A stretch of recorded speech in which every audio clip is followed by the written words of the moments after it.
Olá, graça e paz a todos. Eu sou o pastor Gilber Donizete, editor do blog Cristianismo Radical, e peço que você dê o seu joinha aí no vídeo, seu like, e se inscreva no canal. Eu gostaria hoje de começar a falar um pouco do meu testemunho pessoal e da minha experiência religiosa, desde o início. Eu gostaria de ler um texto da Bíblia, que está no livro do profeta Isaías, no capítulo 43, no versículo 10, que diz assim: Vós sois as minhas testemunhas, diz o Senhor, e o meu servo a quem escolhi, para que o saibais, e me creais, e entendeis que eu sou o mesmo, e que antes de mim Deus nenhum se formou, e depois de mim nenhum outro haverá.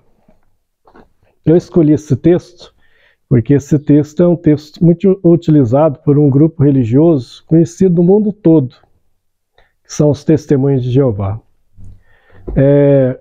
Eu nasci em uma família católica, romana, e quando eu tinha 11 anos de idade, no meio de um problema familiar que a nossa família estava tendo na época, um dia minha mãe recebeu a visita de uma senhora que bateu a porta e começou a apresentar para ela as famosas revistas Sentinela e Despertai, e começou a falar sobre religião e se ela gostaria de ter uma visita de um estudo bíblico na sua casa. E minha mãe aceitou.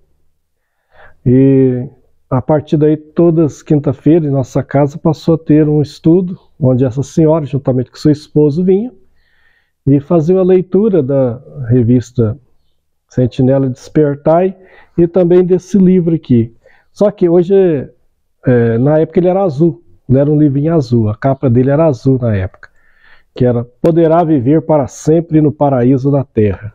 Esse livro é um livro praticamente discipulado para as pessoas, que começam a frequentar a religião dos Testemunhos de Jeová.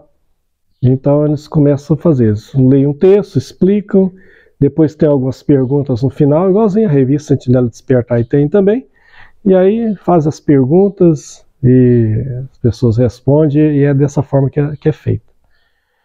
Meu pai também logo começou a participar, ele trabalhava, viajando, mas quando estava em casa passou a frequentar também as reuniões, e nos fins de semana eles começaram a nos levar, então nos convidaram para uma reunião no Salão do Reino. E aí levava, minha irmã criança na época, e eu pré-adolescente, e aí começaram a levar a gente nas reuniões, e quando chegava lá no Salão do Reino, era como se fosse um culto, mesmo. Na época o horário era bem cedo, era cerca de 17 horas na época, 18, e não tinha instrumentos musicais no Salão do Reino. Isso na época que eu frequentei, ficava tocando lá, tipo uma vitrola lá, e aí eles cantavam um hino, tipo no inário, com esse acompanhamento lá, como se fosse um playback, vamos dizer assim, e depois era passada a palavra para o ancião. E aí ele chegava e pegava justamente essa revista, Sentinela ou Despertai, e aí dava uma palavra lá sobre algo que estava lá, e no final ele fazia perguntas para o público, Aí as pessoas tinham liberdade de responder. Assim, no nosso caso evangélico, parecia um pouco o sistema da escola dominical, só que isso era uma reunião pública à noite. E eu me lembro que 11, 12, com os 13 anos que estive lá com meus pais, minha irmã, chegou um ponto que eu comecei já a responder. Só que antes, eu lembro de gente comprou um livro, que foi esse, que é um livro ilustrado, Meu Livro de Histórias Bíblicas. Então aqui, praticamente as histórias mais conhecidas da Bíblia estão nesse livro. Com esse livro eu comecei a me familiarizar com as histórias da Bíblia, Davi e Golias, né? Moisés, Abraão, né? E histórias de Cristo.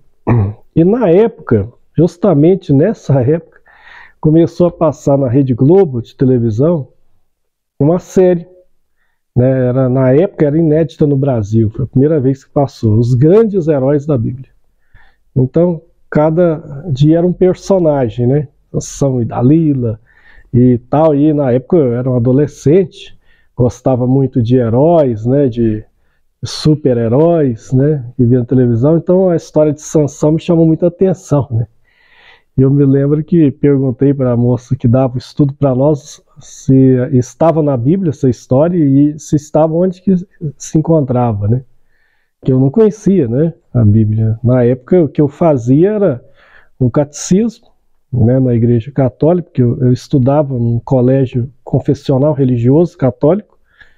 Na época eu estava fazendo a primeira comunhão, que é um processo que você faz para você participar, né, da Eucaristia, né, católica. Isso tudo ao mesmo tempo. Ao mesmo tempo que a gente estava estudando os testemunhos de Jeová, estava fazendo esse estudo de primeira comunhão. Mas era muito basiquinho, né?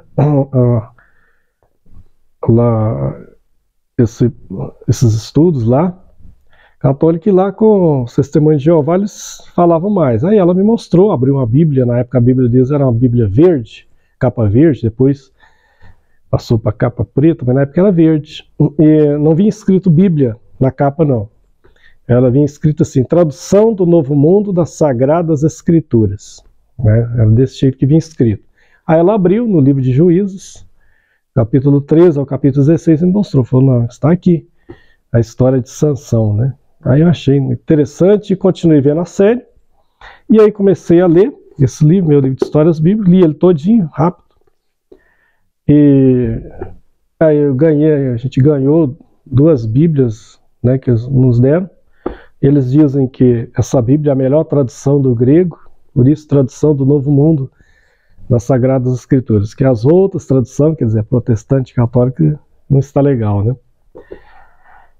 E aí eu passei com o tempo no Salão do Reino a começar já a responder perguntas. Com 12 anos de idade, estava lá já, na hora que o ancião perguntava, eu estava respondendo. O processo discipulado lá demora de 6 meses a 2 anos. Então, nesse período, espera-se que a pessoa se prepare para batizar. Aí, eu lembro que no ano que estava tendo, depois eu fiquei sabendo, é claro, né, depois tornei evangélico, que nesse ano estava tendo um grande movimento evangélico no Brasil inteiro, que chamava Geração 79. E eu só fui saber disso depois, né? Eu não sabia. Mas nós lá, a gente foi convidado para participar de um congresso dos Testemunhos de Jeová. Esse congresso foi realizado na época no ginásio do TC, e onde teve lá a celebração da ceia deles lá e o batismo, né?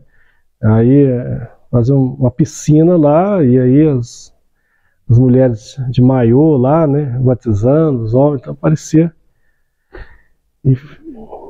Mas nós não chegamos a batizar, porque a gente acabava que os ensinos deles chocavam alguns conceitos nossos. Por quê? Porque no catolicismo, como os cristãos em geral, se ensina o quê? Que existe um único Deus que subsiste eternamente em 3 pessoas, Pai, Filho e Espírito Santo. Jesus morreu crucificado numa cruz e Jesus é Deus. Bom, isso aí entrou em choque. Por quê? Porque no ensino Testemunho de Jeová não existe trindade. Não existe Santíssima Trindade. Eles falam que quem criou a doutrina da Trindade foi Constantino, o imperador Constantino, lá no ano 300 e pouco, quando ele oficializa o cristianismo, no Concílio de Nicéia, em 325, que é criado o conceito da Trindade. Não tem. E Jesus, eles ensinam sobre Jesus. Tem um livro aqui deles, que é o maior homem que já viveu. Então, aparentemente, parece um livro bonito, ilustrado, fala Jesus como o maior homem. Mas tem um problema. Jesus não é Deus, para os testemunhos de Jeová. Jesus é o primeiro anjo criado por Deus. É o primeiro filho de Deus nesse sentido. Né? Ele é um ser divino sem ser Deus. É um negócio, é um conceito que eles criaram deles lá. Então aí, e a Bíblia, Testemunho de Jeová, tem textos que eles dizem que é a melhor tradução que tem, mas tem textos que se chocam com quando você vai ler a Bíblia, seja ela católica ou protestante, você vai ver textos que chocam. Né? Então, por exemplo, Evangelho de João, capítulo 1, versículo 1, que você pode abrir aí, sua Bíblia está escrita assim: no princípio era o Verbo, e o Verbo estava com Deus, e o Verbo era Deus. Na Bíblia do Testemunho, a tradução deles está escrito: no princípio era a palavra, até aí tudo bem, que a palavra é o Verbo, é o Logos, né, como no grego. E a palavra era como um Deus, mas D minúsculo, mas não era Deus. Outra coisa, então aí houve uma mudança total de sentido, né? Porque se João está afirmando ali que Jesus é o Verbo, é o Logos, é a palavra, está afirmando ali que ele é Deus, ali estão afirmando que não é. Né? No texto lá está traduzido ao sentido totalmente inverso. Eles também, como eles não creem na Trindade, aí também existe um problema com relação à pessoa do Espírito Santo.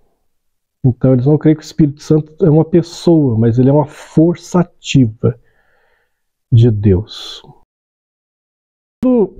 Então, eu fui convidado para fazer parte de um trabalho de evangelismo, saindo evangelizando, e ao ler os folhetos, né, do evangelismo, eu descobri que eu mesmo tinha que fazer aquilo que estava falando lá.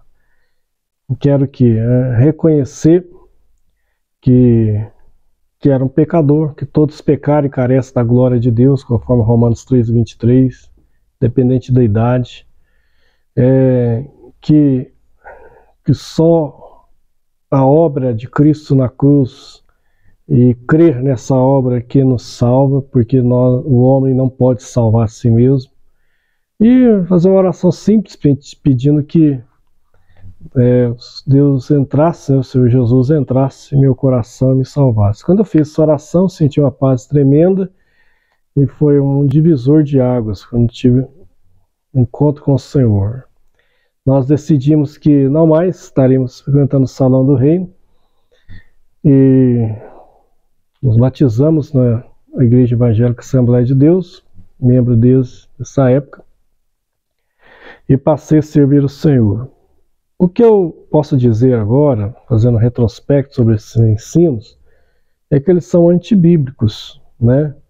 São antibíblicos. Testemunhos de Jeová são pessoal que tem um movimento muito fraterno entre eles, educados, faz uma obra de evangelização muito grande, muito forte, mas o problema é que a doutrina não está correta, e coisas muito sérias. Por exemplo, não crer na doutrina da Trindade. A palavra Trindade não se encontra na Bíblia, mas a Trindade se encontra na Bíblia toda, começando em Gênesis. Quando Deus diz, façamos o homem, está no plural, Deus não está falando com anjos, está falando com alguém igual em eternidade, em poder. Na Torre de Babel, desçamos novamente no plural e confundamos as línguas. Né? E a gente vai ver sobre o Espírito Santo atuando no Antigo Testamento, né? A gente vai ver a segunda da pessoa da Trindade em uma forma de teofania em alguns momentos, né, atuando no Antigo Testamento. E quando no Salmo 110, a Trindade ali, simplesmente a pessoa do Pai e do Filho, muito clara ali, né? Quando Davi fala assim, disse o Senhor a meu Senhor. Disse o Senhor a meu Senhor. Está falando ali, né? Duas pessoas da Trindade. Primeira e a segunda pessoa da Trindade. Quando chega no Novo Testamento, aí não tem nem que ver, né? No batismo de Jesus, o Filho é Jesus, estava sendo batizado. O Espírito Santo desceu em forma corpórea de uma pomba. E o Pai bradou do céu, esse é o meu Filho amado em quem me comprazo.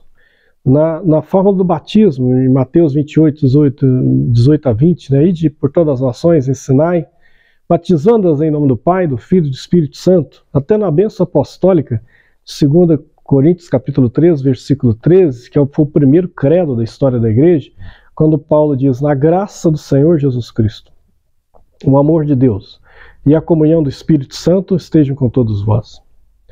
Quando Jesus diz, olha, eu e o Pai somos um. O Espírito Santo é uma pessoa, não é forçativa, porque Pedro, no episódio lá, quando Ananias e Safira, no capítulo 5 de Atos, são punidos, ele diz, por que mentistes ao Espírito Santo? Você só pode mentir a uma pessoa, não uma força, não um vento, não uma energia elétrica, é uma pessoa. Ora, não mentistes aos homens, mas a Deus. Ele está falando que o Espírito Santo é Deus.